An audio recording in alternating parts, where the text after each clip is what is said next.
अस्सलाम वालेकुम। आज मैं आप लोगों के साथ शेयर करने लगी हूँ चने की दाल की रेसिपीज़। ये मैंने तकरीबन दाल ले ली थी 1.5 पाव। मैंने इसको 1 घंटा तकरीबन भिगो कर रखी थी। भिगोने से कितनी अच्छी फूल चुकी है। ये 3 से 4 अदद मैंने प्याज लिए थे दरमियाने साइज के छोटे, और 6-7 मैंने ये तकरीबन हरी मिर्ची ले ली हैं। 3 से 4 अदद मैंने टमाटर लिए हैं, उनको बारीक बारीक मैंने काट लिया। आधी गड्डी मैंने धनिया की ली है।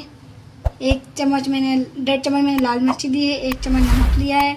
सूखा धनिया 1 चम्मच लिया है चाय का, और चाय का चौथाई हिस्सा चम्मच मैंने हल्दी ली है। गरम मसाला लिया आधा चम्मच चाय का, और जीरा पाउडर भी लिया मैंने आधा चम्मच चाय का। अदरक लहसुन का पेस्ट मैंने लिया है खाने का चम्मच 1। अदरक लहसुन दोनों का 1-1 चम्मच लिया है। 1 कप मैंने इसमें ऑयल लिया है। 1 कप मैंने ऑयल डाल दिया इसमें। गरम होने के लिए 1 से 2 मिनट हम रख देंगे। मेरा ये ऑयल हल्का हल्का गर्म हो रहा है। इसके साथ ही हम लोग इसमें प्याज डाल देंगे। प्याज को तकरीबन 1 से 2 मिनट तक हल्के सुर्ख होने के लिए मैं रख दूंगी। 3 से 4 मैंने मिर्चों को टक लगा के इसमें डाल दिया प्याज के साथ ही, ताकि ये भी हल्की ब्राउन हो। 4-5 प्याज हल्के हल्के ब्राउन हो गए। अब इसमें डाल देंगे हम लहसुन अदरक का पेस्ट। इसको भी हम इसमें अच्छी तरह से फ्राई कर लेंगे। 1 से 2 मिनट के लिए अदरक लहसुन को फ्राई करेंगे हम अच्छी तरह इसमें, ताकि अच्छी तरह इसमें फ्राई हो जाए।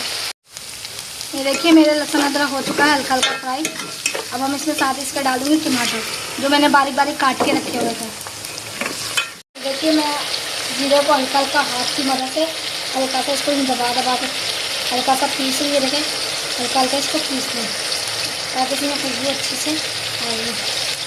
मैंने इसमें जीरा डाल दिया। और इसको उसके साथ टमाटो के बाद जीरा को हम डालने के बाद साथ डालें नमक और मिर्ची, हल्दी, सूखा धनिया। इनको डाल के अच्छी तरह इसको भी फ्राई करेंगे। अगर आपके पास जैसे कढ़ाई गोश्त मसाला हो या टिक्का मसाला हो, अगर आप चाहें तो वो भी डाल सकते हैं। टमाटर इसमें अच्छी तरह से फ्राई हो चुके हैं और टमाटरों ने अपना ऑयल भी छोड़े।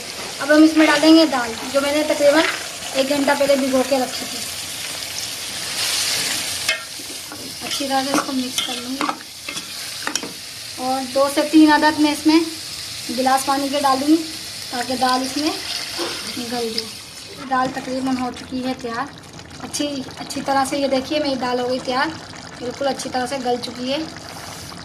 गरम हो रही है, ये देखिए गल चुकी है।